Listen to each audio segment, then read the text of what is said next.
J'arrive. Très bien, merci. Donc on va reprendre le rythme de notre journée, consacrée donc à la truffe, avec deux intervenants. Tout de suite, on va écouter avec beaucoup d'attention le professeur Jean-Claude Parnier, que beaucoup de personnes connaissent. Donc le professeur Jean-Claude Parnier, qui était un des grands spécialistes du microscope, c'est ça, vous nous en avez parlé tout à l'heure, pour aller jusqu'à l'infiniment petit, encore au-delà. Qui a eu des chaires en biologie végétale, vous avez différentes responsabilités dans votre discipline, et qui aime tellement la truffe qu'aujourd'hui il vit en Dordogne, on peut le dire. Donc on va rentrer avec lui dans l'univers scientifique, mais au-delà on va aller aussi dans la dimension épicurienne, puisque le professeur est l'auteur d'un livre autour des arômes, des saveurs liés à la truffe et aux truffes, le singulier et le pluriel, un livre qui sera d'ailleurs à votre disposition. Il vous attendra après cette journée si vous voulez évidemment vous faire dédicacer l'ouvrage. Donc on va rentrer dans une dimension qui va être à la fois culturelle, épicurienne et agricole. Donc professeur, on vous laisse la parole avec votre diaporama. Merci à vous. Merci bien. Bien, alors donc on va parler des arômes et des saveurs de la truffe, des truffes plus exactement. Bon, la truffe attire évidemment. Pourquoi attire-t-elle ? Bien vous savez que les champignons, les champignons qui sont au-dessus du sol ont besoin de propager leurs spores d'une façon facile. Simplement, ces spores sont prises par le vent et vont être disséminées un peu partout. Il faut savoir quand même qu'on a énormément de spores qui sont propagées comme ceci dans la nature par ces champignons aériens, à fructification aérienne, qu'on appelle les épigées. Puisqu'on a estimé qu'il y a 50 millions de tonnes de spores qui sont chaque année propagées dans la nature. Alors pour les champignons souterrains, les hypogées, c'est un peu plus compliqué, alors, notamment la truffe. Les spores sont dans un milieu clos, il faut bien que ce milieu clos soit ouvert par des animaux pour que ces animaux assurent la dissémination. Il y a plusieurs façons de le faire, on va en voir deux. La première, rapidement, c'est de sécréter des exudats du métabolisme, c'est-à-dire toutes les fonctions métaboliques vont entraîner des exudats qui vont être mis dans l'environnement, le micro-environnement de la truffe, et ces exudats vont attirer les bactéries, les levures, les autres champignons qui vont se nourrir de ces exudats, et produisant également des exudats, et ce qui fait que là aussi on aura cette microfaune dont on a parlé tout à l'heure et mésofaune qui vont venir consommer ces exudats issus de la truffe. Donc on a vu quelques exemples tout à l'heure de toute ces bactéries, ces levures et cette mésofaune qui gravite et microfaune qui gravite autour de la truffe. Alors ces animaux ont un rôle intéressant parce qu'ils modifient le micro-environnement de la truffe, donc ils vont aérer l'entourage de la truffe, ce qui va lui permettre de pouvoir grossir un peu plus facilement. Et puis de temps en temps, ces animaux sont capables d'altérer la truffe et donc de disséminer les spores à faible distance, mais au moins les spores sortent de cet espace clos. Une autre façon, c'est donc de diffuser des arômes, des odeurs attractives. Alors cette libération, par cette libération, on va entrer directement dans le sujet de quelles sont ces odeurs qui sont libérées par les truffes. Dans l'ensemble des truffes, on a évalué à plus de 200 composés aromatiques volatiles. Donc vous voyez, énormément de substances chimiques qui sont libérées par les truffes. Alors, substances organiques, donc ça veut dire qu'ils contiennent du carbone. Ils sont volatiles à température ambiante. Ils sont groupés au sein de familles bien définies par des formules chimiques. Et puis chacun de ces composés, chacune de ces substances a des propriétés particulières. Voici à peu près l'ensemble de ce que produisent les truffes. Donc des alcools, des composés aromatiques, des composés soufrés, des hydrocarbures, des aldéhydes, des cétones, des acides, des esters, des lactones et puis d'autres composés divers. Ça représente par exemple pour la truffe du Périgord, voici à peu près le pourcentage d'alcool, de composés aromatiques qui sont assez importants pour la truffe du Périgord. les autres étant un peu moins importants, et pourtant certains, comme les composés soufrés, sont malgré tout d'une importance capitale dans l'arôme final. Alors, est-ce que ces familles aromatiques varient en fonction des espèces? Eh bien oui, voici un exemple donc, de quelques truffes, donc de Mélanobrumal estivum, Incinatum mesenteric, Indicum magnatum et Borki. Et quand on regarde par exemple au niveau des alcools, vous voyez qu'il y en a beaucoup dans la truffe du Périgord. Et dans la Borki, vous en avez également. Beaucoup moins dans la magnatum. Au niveau des aldéhydes, vous voyez, la magnatum en renferme beaucoup. Par contre, l'incinatum en a beaucoup moins. Chez les cétones, beaucoup chez justement l'incinatum. Et puis beaucoup moins chez Borki. Dans les sulfures, beaucoup chez magnatum. Et puis beaucoup moins chez Borki. Et vous voyez, pour les éthers, on a aussi des différences. Alors maintenant, voici quelles sont ces grandes familles. Donc voici quelques exemples des alcools qu'on trouve dans les truffes, des composés aromatiques, des composés soufrés, les hydrocarbures, les aldéhydes, les cétones, les acides, les esters, les lactones et les diverses. Donc vous voyez qu'il y a du monde dans la truffe. Alors est-ce que ces composés aromatiques varient en fonction des espèces ? Eh bien oui, quand on regarde par exemple les alcools, alors on a pris trois alcools là, et on voit qu'ils sont présents. Ils sont présents dans trois espèces de truffes, Melanosporum, Estivum, Indicum. Par contre, chez Magnatum, peu représentés. Par contre, on les trouve chez Borki. Voilà. Au niveau des aldéhydes, c'est à peu près constant. On retrouve cette grande famille dans toutes les espèces indiquées. Au niveau des composés aromatiques, il y a certains qui sont bien présents dans les deux premières truffes, par contre moins dans les suivantes. Et puis les composés soufrés, dont on reparlera, vous en avez qui sont bien représentés, sulfure de diméthyle, disulfure de diméthyle, trisulfure de diméthyle dans les deux premières, également chez Magnatum, et puis beaucoup moins représentés dans les deux autres espèces. Alors une remarque importante, c'est que en définitive, ces trois sulfures de diméthyle, disulfure de diméthyle, trisulfure de diméthyle, sont présents à la fois chez Melanosporum, Estivum et Magnatum. Par contre, un composé soufré qui est bien présent chez Borki, alors qu'il n'est pas ailleurs, c'est celui-ci, et puis le bisméthylthiométhane qui est très présent dans la truffe Magnatum. Est-ce que ces profils aromatiques varient en fonction dans une même espèce? Alors on va prendre deux exemples. Le premier, c'est la truffe noire du Périgord. Quand on regarde donc trois truffes qui ne proviennent pas du même endroit, on s'aperçoit qu'il y a des écarts importants au niveau des alcools. Vous voyez, deux ont des alcools bien marqués, des pourcentages importants. Et puis une n'en a malheureusement pas, beaucoup moins, je veux dire. Et au niveau des composés aromatiques, c'est à peu près constant. Au niveau des aldéhydes, eh bien, vous en avez deux, une qui est bien présente, deux qui sont moins présents, ou il y en a moins. En revenant maintenant aux composés soufrés qui sont importants, composés azotés, pardon, là aussi, vous voyez, une truffe en renferme alors que l'autre n'en ont pas. Composés soufrés, vous en avez, où là, c'est bien représenté dans le numéro 2, alors que dans les autres, il y en a beaucoup moins, etc. Donc vous voyez qu'en fonction des truffes que vous allez ramasser, vous n'aurez pas les mêmes arômes. Bon. Alors c'est pour ça que quand on va sur les marchés et que quelqu'un vous dit vous pouvez me choisir une truffe qui me plaise, ah ben non, c'est la personne qui doit sentir aussi si elle est capable de sentir certains composés et pas d'autres.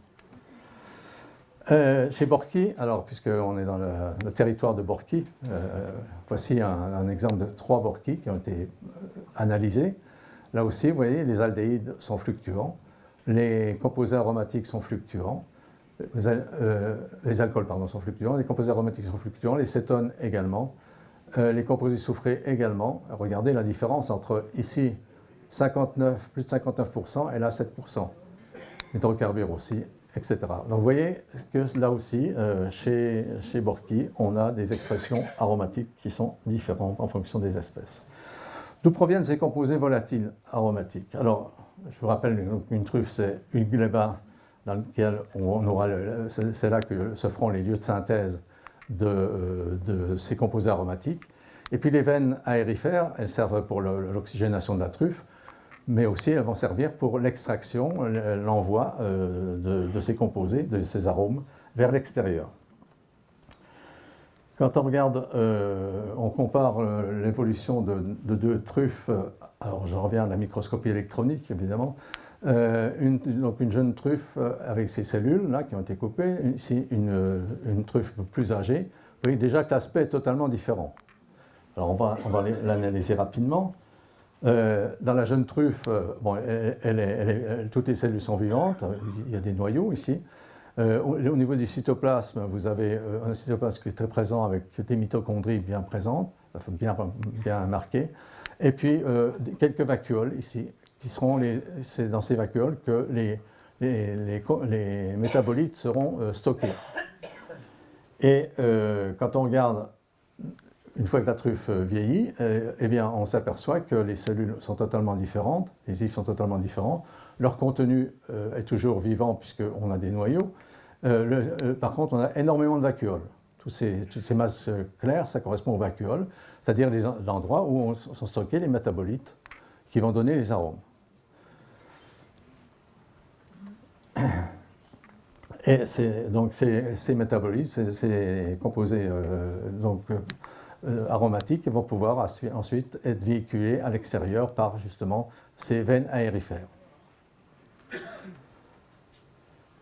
Bon, il faut savoir aussi quand même que la truffe, elle est comme nous, elle a un microbiote.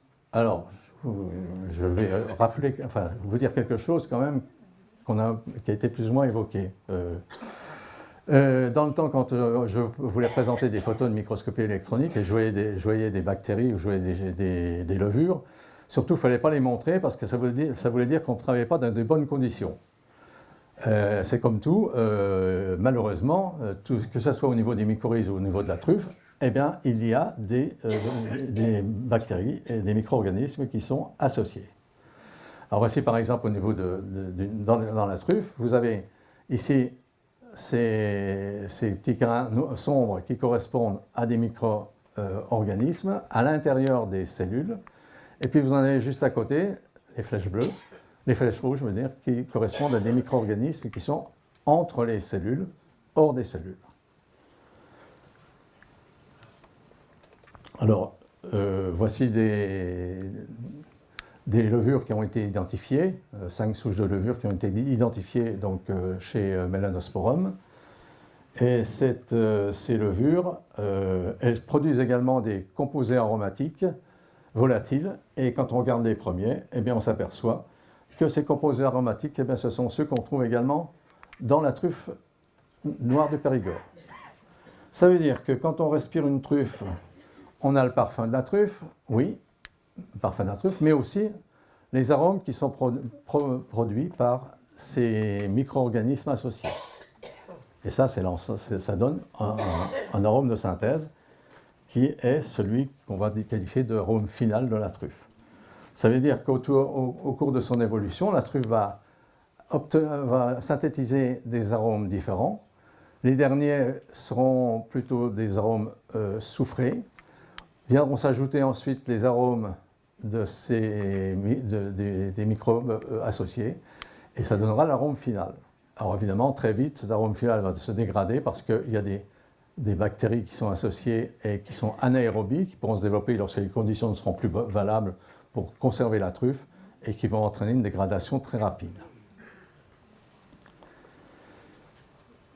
Alors vous voyez que la concentration d'un même composé aromatique va varier dans les truffes d'une même espèce, d'une part, et même dans les truffes récoltées dans une même truffière. Alors, à quoi c'est dû tout ceci? Eh bien, c'est dû à deux grands types de facteurs, des facteurs biotiques, donc déjà le microbiote de la truffe, les champignons et les bactéries associées. C'est également lié à des apports extérieurs, mais très proches de la truffe, notamment la présence de cette faune microscopique et la mésofaune, des plantes hôtes et puis également des plantes compagnes. Les facteurs abiotiques, eh ben, c'est tout ce que vous connaissez, les précipitations, les températures, le sol, le microclimat local, etc. Donc tout ça, ça fait qu'on a des arômes qui s'expriment et d'autres qui ne s'expriment pas ou qui s'expriment mal. Bon, là, le problème aussi pour la truffe, c'est qu'on a un organe souterrain, on ne peut pas contrôler à quel moment il va être le meilleur.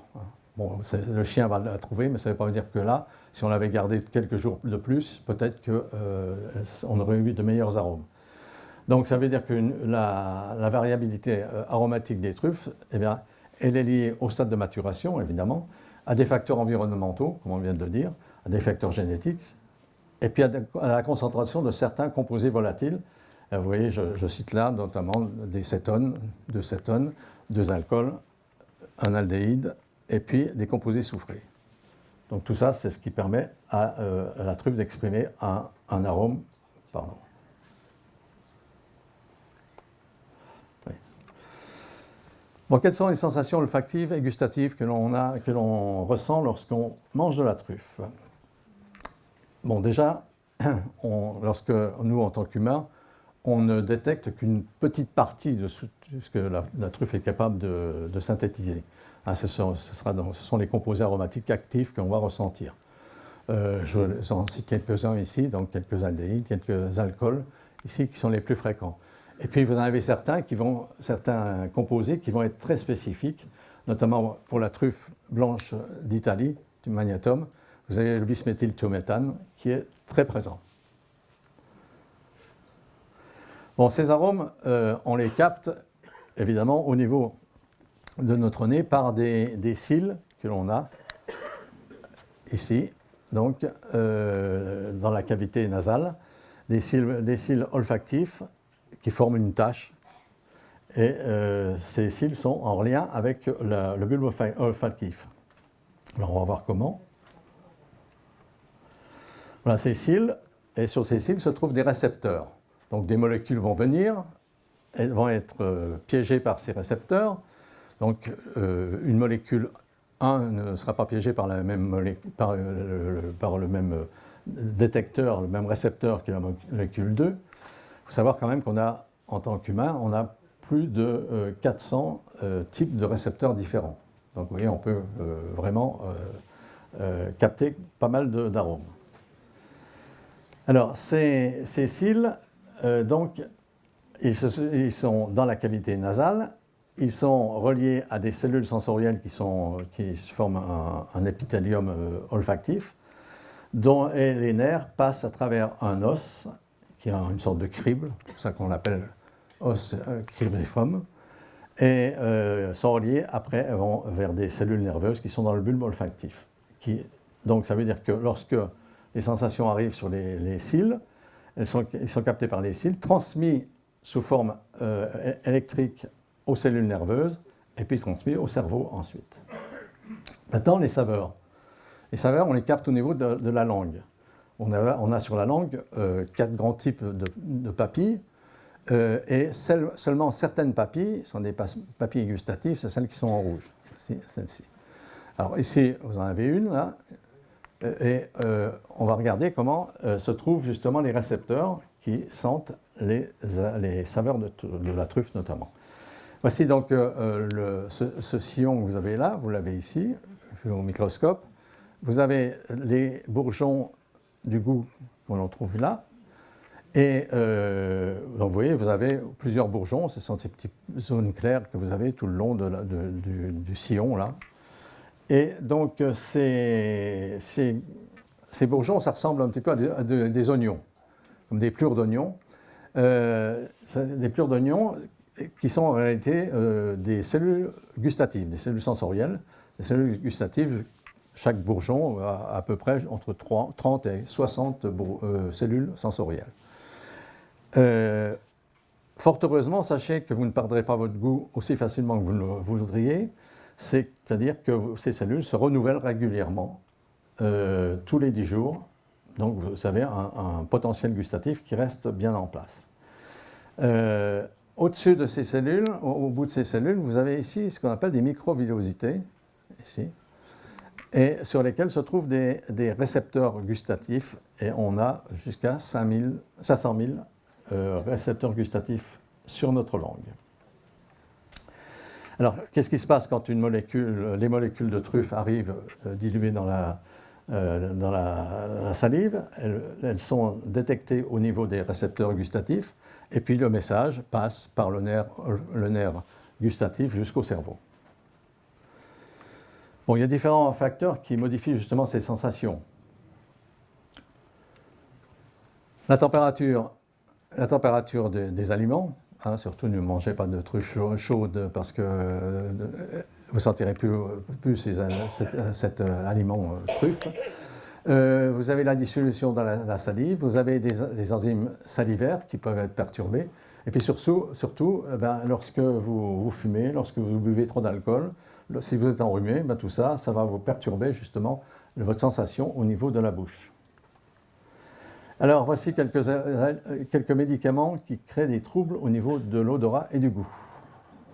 Donc si vous en prenez, faites attention quand vous mangez de la truffe.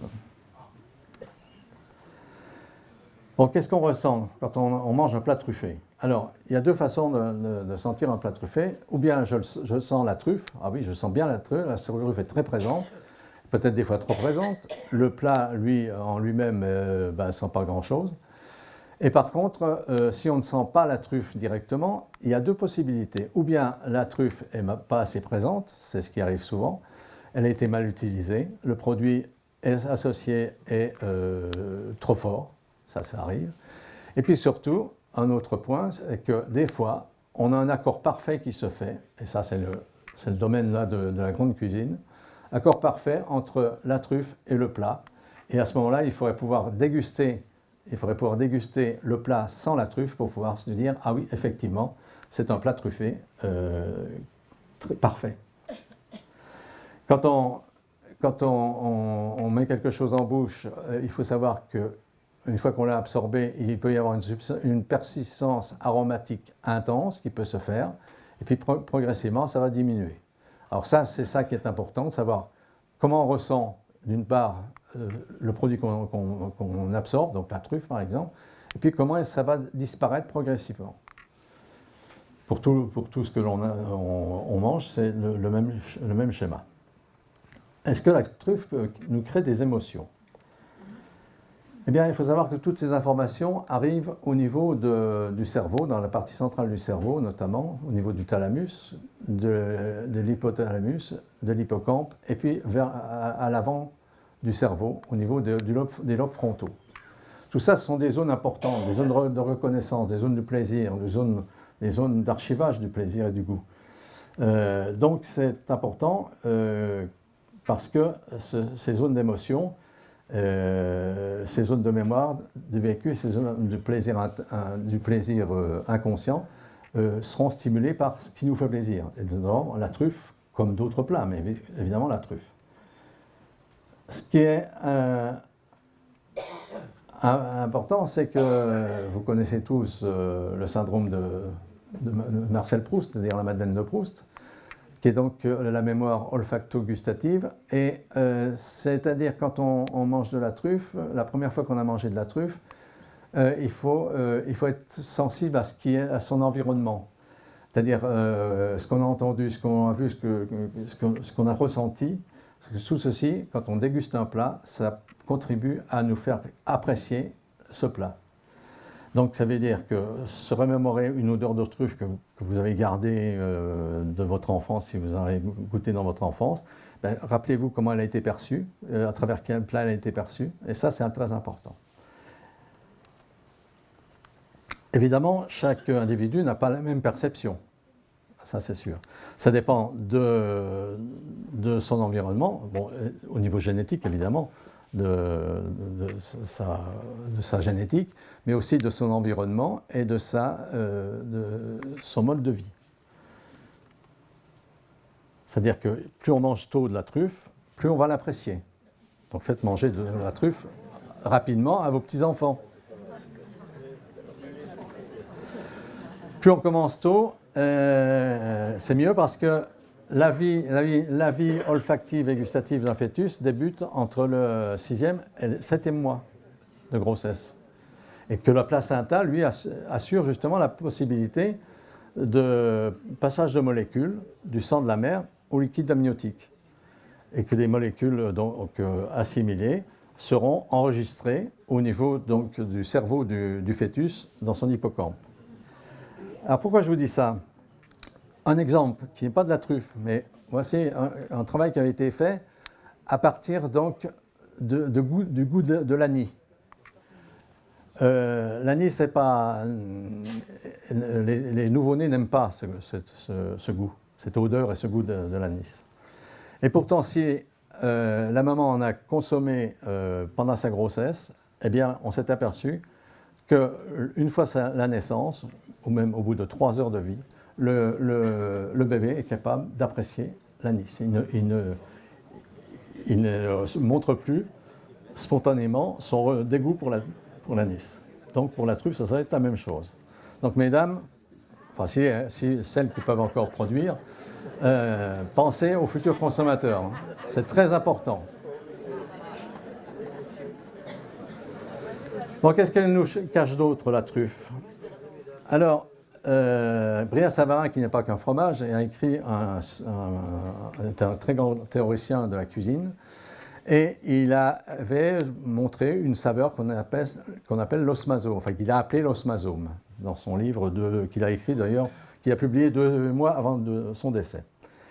L'osmasome, en réalité, c'est ce qu'on appelle l'umami maintenant. C'est-à-dire qu'il a fallu attendre 80 ans plus tard qu'un japonais, donc le docteur Ikeda,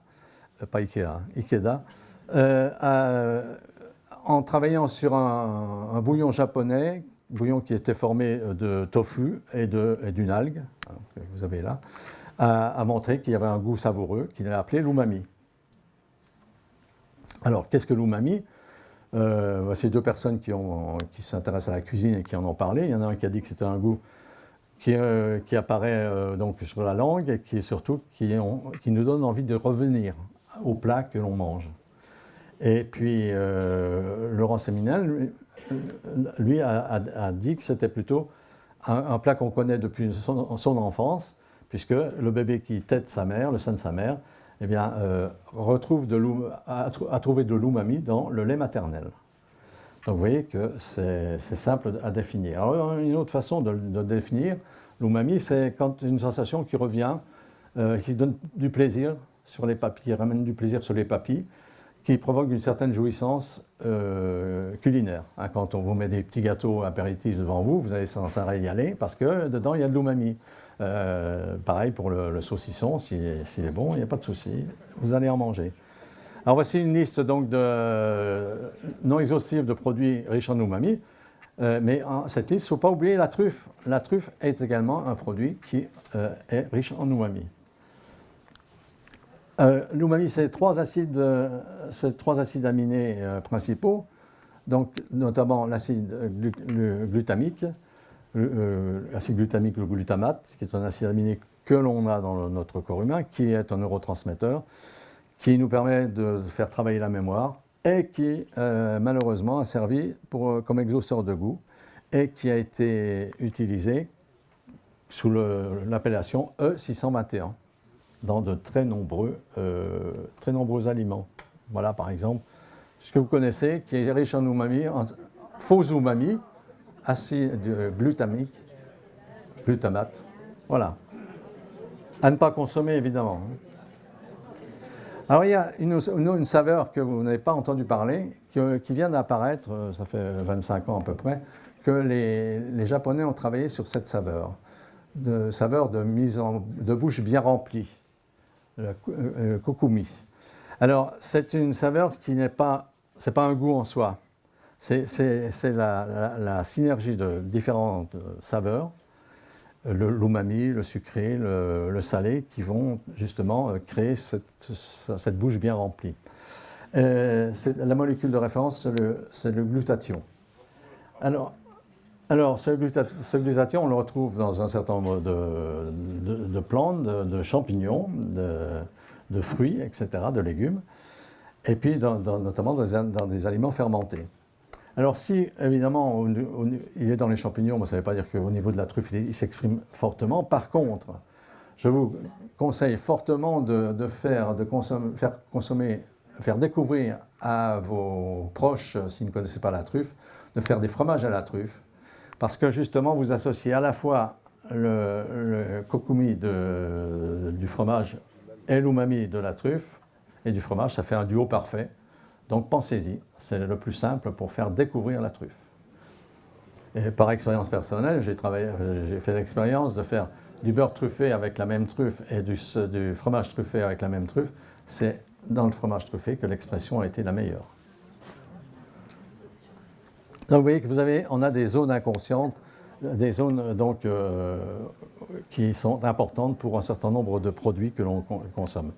Ça veut dire que dès l'instant où on consomme du chocolat, du cacao, du thé, de la truffe, on va stimuler un améliorateur d'humeur qui est l'anandamine, qu'on appelle d'ailleurs la molécule de l'extase. Bon, cette molécule de l'extase, l'anandamine, on a montré on l'a trouvée dans les mélanocytes. Dans les mélanocytes de la peau.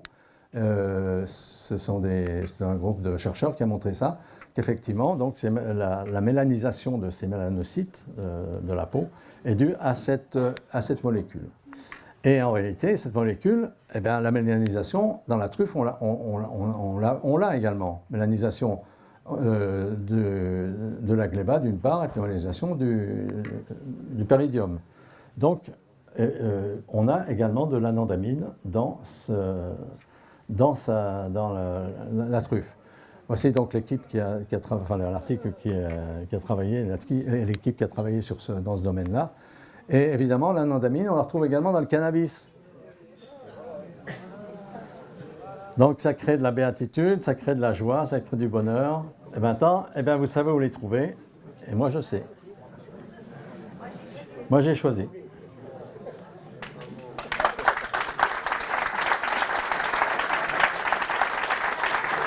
Bon, maintenant, si on nous faisait sniffer n'importe quoi. Alors effectivement, pourquoi s'embêter à utiliser de la truffe si on a deux produits qui pourraient évoquer de la truffe, le diméthylsulfure ou sulfure de diméthyle, et puis le bisméthylthiométhane pour la truffe blanche. Bon, c'est simple. Bisméthylthiométhane, vous voyez, 3 atomes de carbone, 2 atomes de soufre, et puis le reste en hydrogène. Donc à partir de ce produit, vous allez créer n'importe quoi, et vous allez faire n'importe quoi également. Donc dans les produits transformés, cherchons la truffe. Alors je ne vais pas trop m'attendre, parce que là aussi, je pourrais vous en parler pendant 1 heure. C'est une catastrophe actuellement où on va. Dès l'instant, ce qu'il faut savoir, c'est lire les étiquettes. Dans un produit transformé, si c'est marqué arôme de truffe, il n'y a pas de truffe. C'est entièrement synthétique, entièrement chimique. Si c'est marqué arôme naturel de truffe, un arôme naturel, on va pouvoir acheter de la truffe. Non, il n'y a pas de truffe dedans. Ce sont d'autres produits, comme du chou, de la betterave, qui donnent ce goût de truffe, donc ce n'est pas la peine de l'acheter. Produit à la truffe. Alors, produit à la truffe, il y a au moins 1% de truffe. C'est pas beaucoup. Donc c'est pas assez pour bien déguster de la truffe.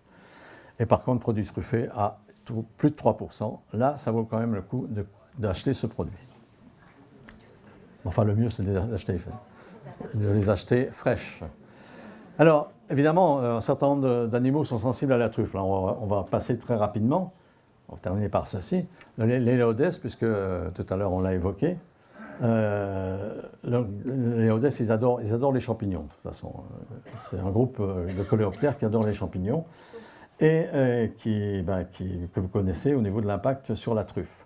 Alors sachez quand même que le léodès, depuis un certain temps, a intéressé un entomologiste français, Guérin Menneville, qui a montré que le léodès, il rentre dans la truffe, il creuse des galeries, il dépose ses larves, et puis et tout ça se fait avant que les mouches viennent pondre leurs œufs. Alors, comment se fait pourquoi le léodès est attiré par la truffe? Sur les antennes, ici, vous avez ici une antenne vue au microscope électronique à balayage. Vous avez des petites soies qu'on appelle les sensies, qui vont justement détecter ces molécules qui seraient les molécules de truffe qui les intéressent. Alors voilà comment ça se présente. Chaque sensie étant une sensie, c'est donc comme un poil ici, entouré par une cuticule. À l'intérieur, vous avez une lymphe, et puis vous avez des trous, des pores sur la cuticule, et puis le reste, donc, ce sont des cellules en continuité. Quand vous avez des molécules odorantes qui arrivent, ces molécules elles vont traverser les pores, elles vont être solubilisées par la lymphe, arriver au niveau des cils, et puis les messages seront transmis, les informations seront transmises sous forme électrique jusqu'au cerveau. Donc, vous le savez très bien que le léodès, ça aussi, c'était l'entomologiste qui avait beaucoup travaillé là-dessus et qui l'avait noté, c'est que les léodès ne sont pas attirés par l'odeur de la truffe mûre, que les mâles visitent les truffes si les femelles ont déjà fait le boulot avant. Vous voyez, c'est bien, c'est toujours, on envoie toujours les femmes avant. Et puis, la contamination donc, des léodès est précoce. Donc, et surtout, alors quels sont les composés aromatiques que le léodès sent? Ça, point d'interrogation. Toujours est-il que ça veut dire que dans l'évolution des arômes, l'acquisition des arômes, eh bien certains arômes, certaines molécules seront détectées bien avant pendant le grossissement de la truffe, bien avant sa maturité, et puis d'autres, ça se fera après. Et notamment ceci pour les léodès, ça c'est sûr. Bon, le chien, évidemment. Alors le chien, vous le connaissez mieux, l'odorat du chien, ça sert à énormément de choses. Il faut qu'il fasse le tri dans tout ça, ça sert à communiquer, à décrire son territoire, à communiquer avec les autres chiens, et puis à retrouver sa piste, à se nourrir. Un chien, c'est comme beaucoup de mammifères, ça a une olfaction tout à fait particulière. C'est-à-dire ça inspire et ça expire très très vite. Donc une détection olfactive par inspiration et puis une olfaction qui est un peu particulière lors de l'expiration. Ce mécanisme va très vite puisque vous avez 10 inspirations, inspiration, expiration par seconde. Donc vous voyez que ça s'appelle le sniffing, le flairage. Donc vous voyez que cette façon de pouvoir sentir par le chien est tout à fait remarquable. Alors, une fois que les arômes passent dans le nez, il faut savoir que le chien a 2 cavités nasales, une à droite et une à gauche, et que dans chaque cavité, vous avez un labyrinthe, ce sont des lames enroulées, qui forment un labyrinthe qui va détecter les arômes.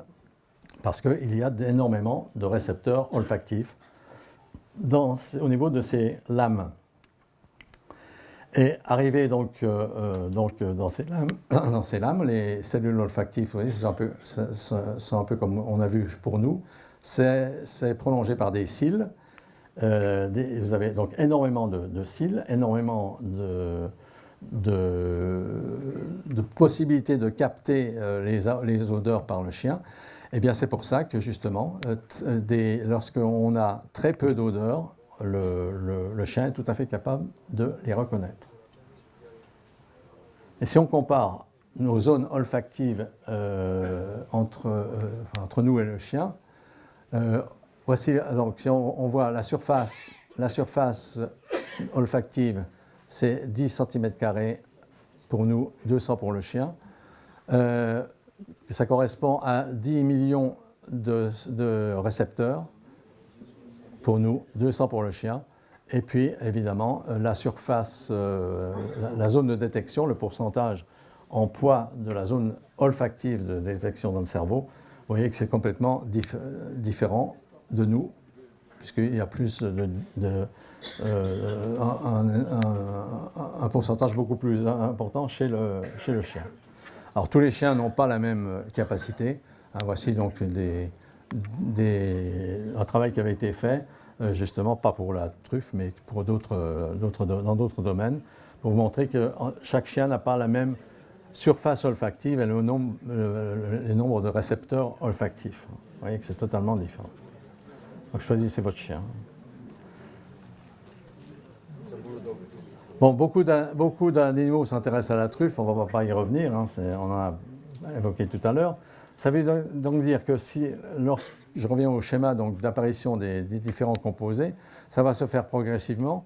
C'est-à-dire que certains vont pouvoir être détectés par exemple le léodès, d'autres après par exemple par le porc, le cochon, ensuite le chien, etc., la mouche, pour des truffes. Et puis nous, il faut vraiment que la truffe soit bien mûre pour se mettre à quatre pattes et sentir la truffe, n'est-ce pas? Bon, c'est pas parce que j'ai mis une tête de femme là que c'est la femme qui va sentir. Hein. Bon, vous voyez que la truffe, c'est une véritable usine chimique, hein, qui produit donc énormément de composés qui vont se répandre dans la terre d'abord et dans l'atmosphère ensuite. Donc, il reste des questions posées. Pourquoi les truffes actuelles n'ont plus les arômes des truffes de jadis? Il y a beaucoup de personnes qui ont connu la truffe il y a quelques dizaines d'années trouvent qu'effectivement maintenant on n'a plus des truffes qui ont les mêmes arômes, elles sentent beaucoup moins fortes, c'est moins puissant. Maintenant, un autre point aussi qui est important, c'est quand on trouve des truffes sous les résineux ou sous des plantes de compagne aromatiques, elles ont d'autres parfums, elles acquièrent d'autres parfums. Alors qu'on me dise qu'effectivement il y a des liens avec la plante hôte, mais il y a des liens aussi avec l'environnement, justement, et par notamment quelque chose qu'il faudrait peut-être étudier, c'est les composés qui sont libérés par les racines des plantes aromatiques. Et là, peut-être qu'on aurait des réponses à cette question. Et puis là aussi, maintenant, je reviens aux truffières spontanées. Dans les truffières spontanées, c'est là qu'on a des truffes quand même qui sentent beaucoup mieux que dans les truffières plantées. Bon, à nous de réfléchir à tout ça. Alors effectivement, donc la truffe est une usine chimique et je vous remercie de votre attention.